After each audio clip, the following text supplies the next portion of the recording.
Croque-Mort. What is Croque-Mort? It's undertaker, but it doesn't have the same meaning in English, do you know? And if you want to talk about croque-mort, then it's on someone who beats, yeah, bites too. Yeah, but I don't know that in English it doesn't mean something, you know, but in French that is what it means. Okay. Yeah. Okay. I will come back to that because you are a medical doctor and you call yourself Croque-Mort. So I was thinking, what do you want to bite? You know? Yeah, it's more philosophical. I talked about because people in my country, but not only in my country, in the world, they have some responsibility, and they are like they don't have sensibility. So I try to bite them and to be sure if they are died or not. That's a good one. I'm going to see whether I think you don't bite them, eh? These are all okay. It's okay. Yes. Okay. Miriam is professor contemporary history anthropology at Leiden University and the African Studies Center Leiden. And you've worked together with the DJ Lalaya Croque-Mort. Didier like Didier Drogba. Oh, Didier Drogba. Like Didier like Didier Drogba. Okay. Okay. So the thing is that I have to use the microphone. I will give you and you give me. Yep. Okay. Okay. Please, you just give us a brief explanation of how you guys met. I'm really curious. Do you still remember? I think now 4 years ago, I was working in a research program. The research program that also sort of gave birth to all these things that we will be discussing this evening. And we decided to work with we the researchers. Had this idea of working together with artists and all kind of people because they are creators of knowledge, and to see what together we could get to know and know better about countries in Africa, Central and West Africa. And we met by coincidence. But that's what anthropology is about. It's also a bit strange, and we talk here about hierarchies and who does what and who owns what.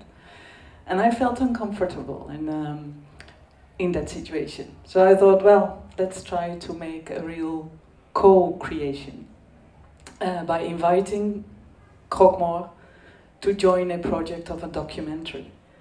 And ever since, that's 4 years now, we've been trying to work on a documentary, which is not yet there, and on the publication in equal terms, sort of. She's talking about a hierarchy. Did you have any notice of that when she first met you? And did you see any difference in she's coming from the West and you're in Africa? Did you see a difference? I think the first time was 2019, I don't know, 13. Yes, but I've at this time I had also already contact with Western, so I don't think I was very surprised. But the thing is that when I have been in a studio because I'm an artist, I was recording, and I got a call from a friend, a journalist, who wanted to present me to Miriam de Bruyne from Professor Miriam de Bruyne. Do you know? So my first question was, but she's a professor from a university, then I'm an artist, so I don't see the link, you know? But now I can understand. Now I can understand, but that was my first reaction. How can a professor call an artist about the work? I was thinking maybe I would go to sing, but it wasn't that, but more scientific things, and yeah. But how did the cooperation go? How did it go? Yes, no, I think it's okay because we have already a kind of label. In White Photo, we try to put together academic and art. So it's a good thing because now I'm here on this chair with academic people, but of course I'm a PhD student, but that I'm not here for that. Huh? I'm here today because I'm an artist. So I think the collaboration is good because it works nice because I'm here today. That's what I can say for now, and then. Okay, Miriam, just last word on this. You guys, what did he make? Both of you. A publication, and I think I want to say something about that kind of publication, because when we were working, the digital was sort of arriving also in very, what you say, remote corners of the world, which made exchange in research terms, so you can always be connected and have contact with people with whom we work and work together. So togetherness, co-creation became increasingly a real possibility. And then also the creation of text became a little bit blurred with pictures and the way you can publish. I mean, it's no longer a notebook and a pen, but it's much more. There's a whole universe there that we can use to publish, and still publish academically, but in different ways. To reach a wider audience, I think, but also to create different knowledge. And I think that is what we have tried to do in this first publication with Croque-Mort and Sjoerd Sijsma, who's over there, to see how I learned a lot.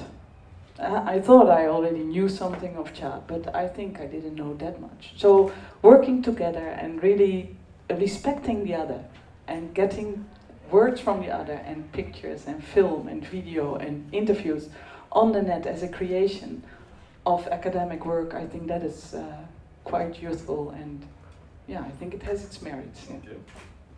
Let me come to Marge here. And can you just share with us your project?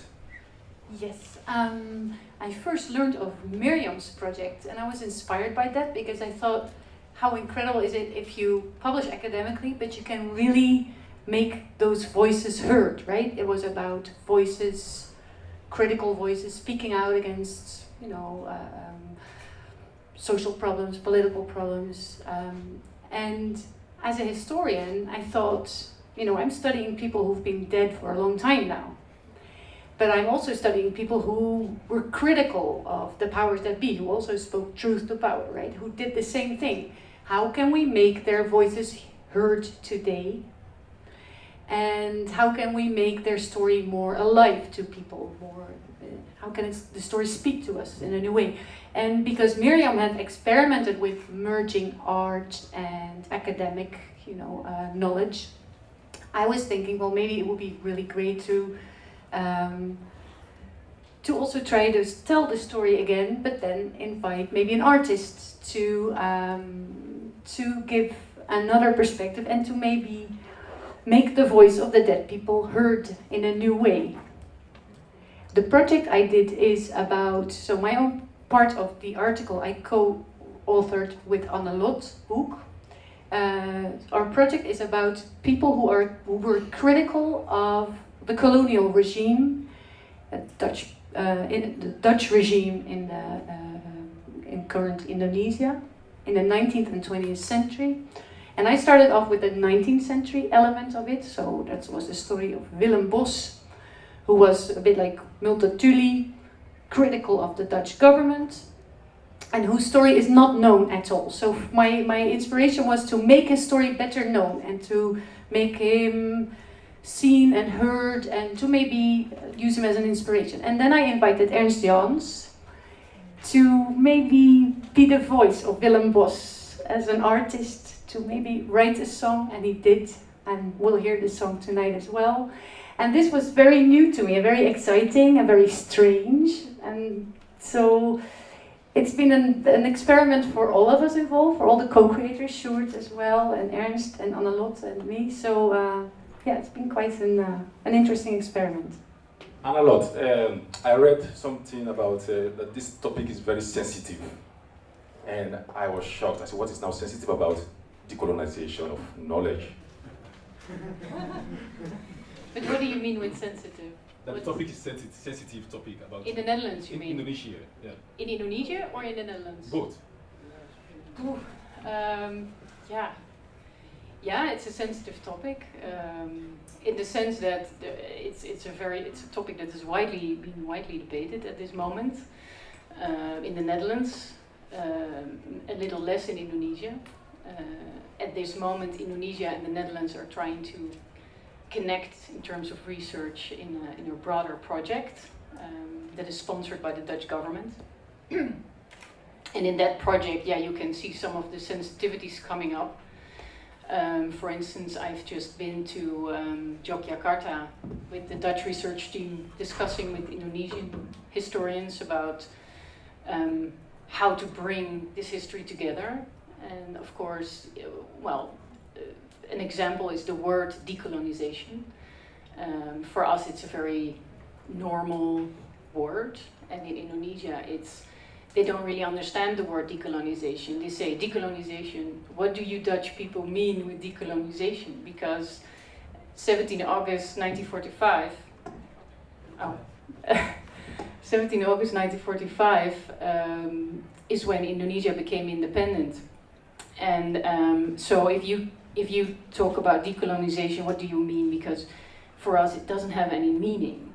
So these are sort of the sensitivities that are in a combined research like that, because yeah, you have to give space to the other interpretation and listen to one another. To come to an actual connection and joint cooperation in research. Okay, you said in Indonesia they don't know what it means, or they don't want, or perhaps they don't really want to know what it is. Well, they know what it means, but they think we use it in the wrong way. Okay. So decolonization of knowledge is something completely different than when you talk about decolonization in terms of the war between Indonesia and the Netherlands. Because in their interpretation, they were already free, and then we came back and started a war. So that's the sensitive thing. Okay, and because I'm going to do some, because you guys are having your research based on Indonesia, and in Africa, Chad, do you see a difference when you read both articles? Wow. Yes, of course, there's many differences, but you didn't prepare this. Hey. No, let me think. Maybe the form, and that's interesting because here we have a journalist and a historian. The historian wants to give voice to people who are dead, and you did in a way give voice to people who are now in the middle of debates. I think that is we were working together, living persons, and both playing a role in a publication, and including all other people that were there doing anthropology, which is quite different. But it's interesting that in the digital space that we have created in Bridging Humanities, both can be presented in a way that I think also the people who read in your decolonization something wrong, they can go there and read and engage with it. Our project is probably decolonization in the sense that, well, we tried very hard, but I don't know if we really did it, because the colonization we are talking about in Africa, that decolonization did not really happen, and we still live like Hans Stoller, a historian, says, we still live in the same sentiments, and we did not get rid of these power relations, really, and they are internalized in us. And what we try to do in this collaboration is get rid of it. But during our collaboration there were quite some moments that I thought, wow, I'm still a racist. Wow. Do you agree? Yes. Carry on, let's go on. Okay. I want please to answer to her what she said. She said she thinks she's a racist.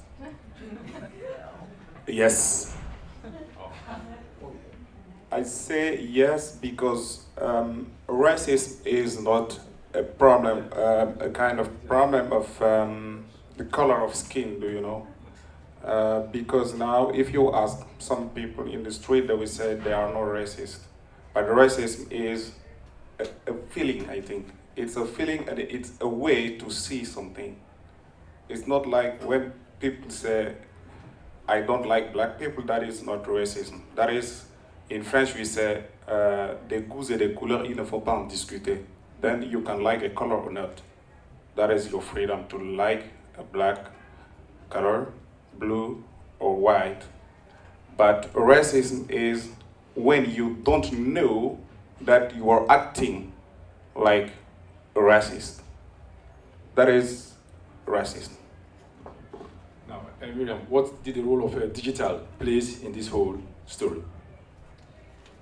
I think this is exactly one of the aims of Bridging Humanities, to show that there's more in the world than only our own vision. And our own, I say, Brill is still a Western publishing house. The digital, as we were discussing before we came here, the digital is maybe also still very much embedded in colonial thinking, one way or the other. And we really want to go beyond that. And the digital may help us there in a certain way. We are experimenting, and the project is not finished. We are still struggling to get ourselves also out of these bracelets, because it's not only me, it's also DJ, it's also you, it's everybody here, I think, who is still having these feelings and ideas about the world that you're not even conscious of, but you have it. And making that more open, letting voices let voices talk who never talk, whose ideas we do not even know, make them part of our knowledge production, may make us as the West a bit humble. And West, I mean probably also academics from Africa who went to school often in Europe. It must make us humble. And by humbleness, I mean listen to the others and make ourselves not that important. And try to really come over these barriers of thinking that I hate it myself, but it's there and you can't deny. Okay, Anya, the value of co-creation. Can you explain that a bit? The whole value of co-creation in your collaboration. For me personally, or for us? For us too. Yeah, I think it was really interesting working with Maartje. Well, to start, we got to know each other at the NIAS. It's an institution in Amsterdam, where we were both working on a book, and I think that we connected very well personally. What I personally really like as a journalist working with academics is that as a journalist the story is more sort of flat and it's smaller. And when you start discussing with academics, there's a whole new world that you open up. Maartje has more knowledge of certain concepts, theory, that are sometimes new to me, or I haven't looked at it in that way. And I think the whole NIAS experience for me was very interesting in that way, and especially working together with Maartje. For our project, I think it was the co-creation was really nice because we're working with stories, and storytelling is something that is part of journalism, I think, also academic, but it's very near to journalism, and we put it in a broader perspective. And all these small individual stories turned out to have some sort of tradition that we could bind together to a larger story, and I think that was really interesting. And it was an experiment, of course, yes, but it was an experiment. So let me ask the creative, the musician, what came out of that collaboration? So you collaborated with two historians, and how did that go? Well, she asked me. And you said yes. I said yes. That's it. And you are going to tell us a bit, you're going to sing for us later. You're going to tell us why and... Yes. My family comes from Netherlands, India, that's the colony, Indonesia. So I had to think about that when she asked me to work this topic about men who were fighting for justice in the 19th century. And I had to think about my grandfather. And so, well... Was it difficult for you? Was it difficult? Was it what? Difficult? Difficult? No. Yeah. It was difficult because I hadn't wrote a song for several years, and she asked me, and oh, okay, I have to do it, and I did it, and where there came a song, and it was the beginning of a lot of songs. So thank you. You want to add something to that? Thank you, I would say. I was really pleased, especially because I knew from your books and your work that you had been thinking about your family, your personal links to colonial history, so to speak, right? And also to ask people to invite them into the project who have like a more personal connection to it, not just academic knowledge of it, not just maybe musical expression, but also a personal connection. I think, especially with colonial history, it is personal to us all, and I really like that element too, that it's also part of your family's history and that it's now connected to this bigger project as well. So thanks very much. Well, there's also Sapin in the around. Sapin is an artist, and you're also doing co-creation with. Spreken français. Oh, elle parle français. Oh là là. Mon français c'est pas très bien. Tu parles anglais aussi? Okay. Je parle français et Okay. We will translate. Zeg maar in Frans. Hoe de collaboratie ging. In France. C'était quoi le titre? Bon, moi je pense que la collaboration c'est des rencontres et des idées, quoi. Chacun amène ce qu'il a sur son savoir et quand on le mélange, ça donne une collaboration. Donc une attente de tous les deux côtés. Voilà, c'est ça la collaboration. C'est mon interprétation. Co-creation. Vertaal voor ons, alsjeblieft. So it's when two different sets of ideas meet. You know, the French use a lot of words.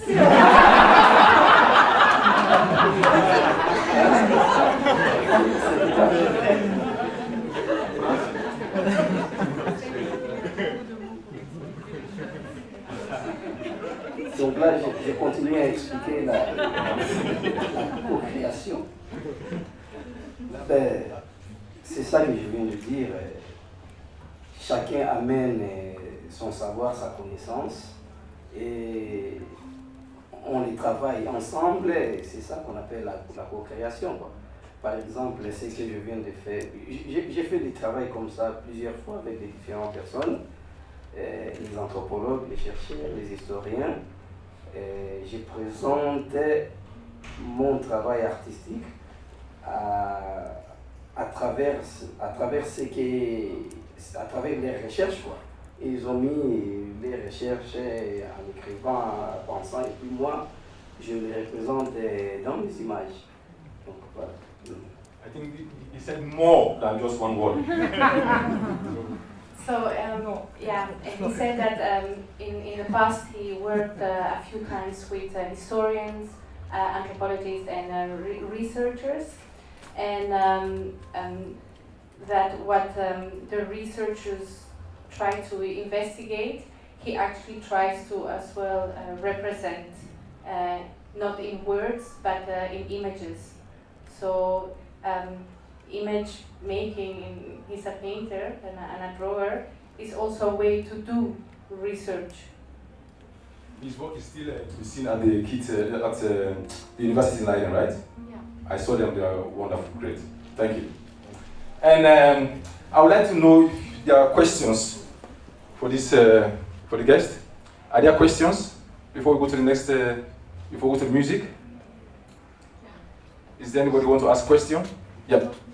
Yeah, well, I have a question for a DJ. I'm a photographer, and I plan to work in Africa, in Malawi, and then sometimes I've got a discussion, and then people say, "You're a white photographer. Why do you have to make this work? Why don't you work together with photographers in Malawi?" So, what do you think about that? Wow.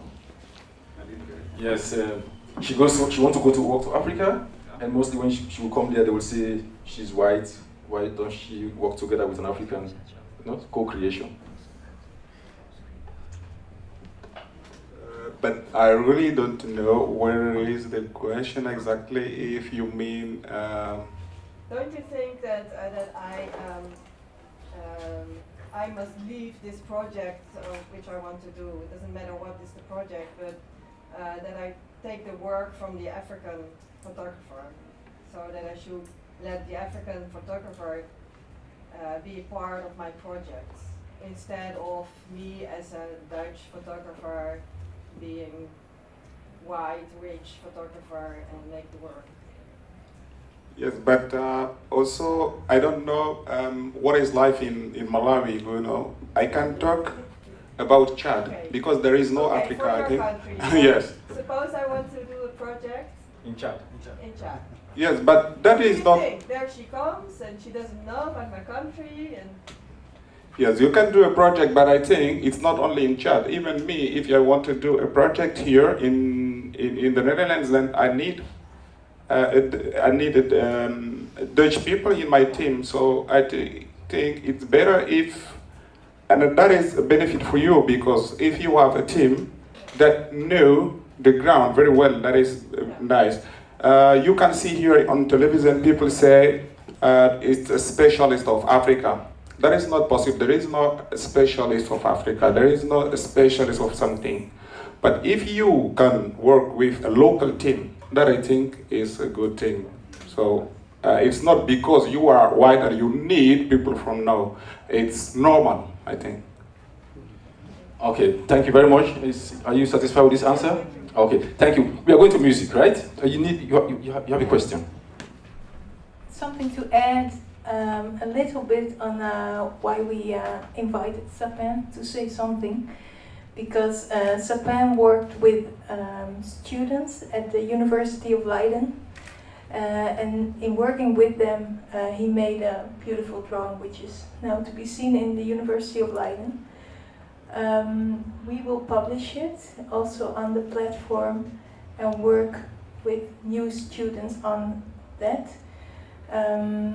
So in that sense, we as a platform are also into educational innovation.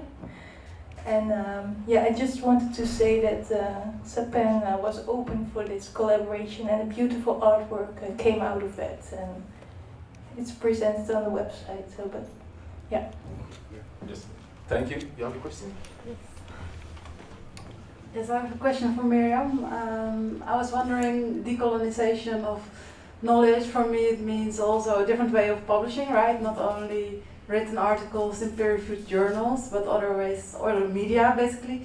So I was wondering, what kind of topics do you envision that could be on this platform? I mean, we have two examples of studies in Africa and Indonesia, but could this also be very different topics? Well.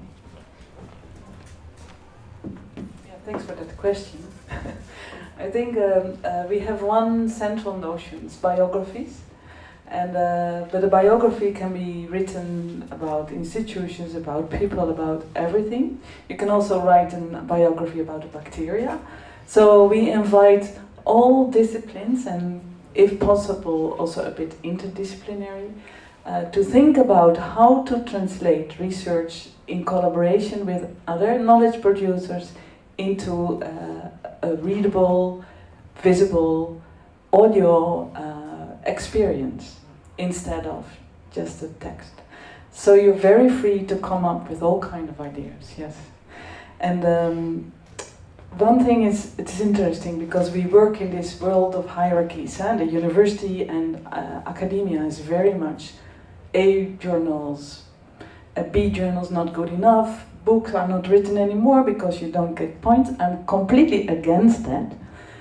But we had to go and ask Brill to join us, also to convince colleagues to travel, to work on this, because especially younger colleagues cannot afford to spend a lot of time on publications when they have no points for it. And I hate it, it's not good, but I think it's something that we simply, well, we embrace an idea of hierarchy as well, but we try to get rid of it at the same time. Thank you very much, and big applause for the panel.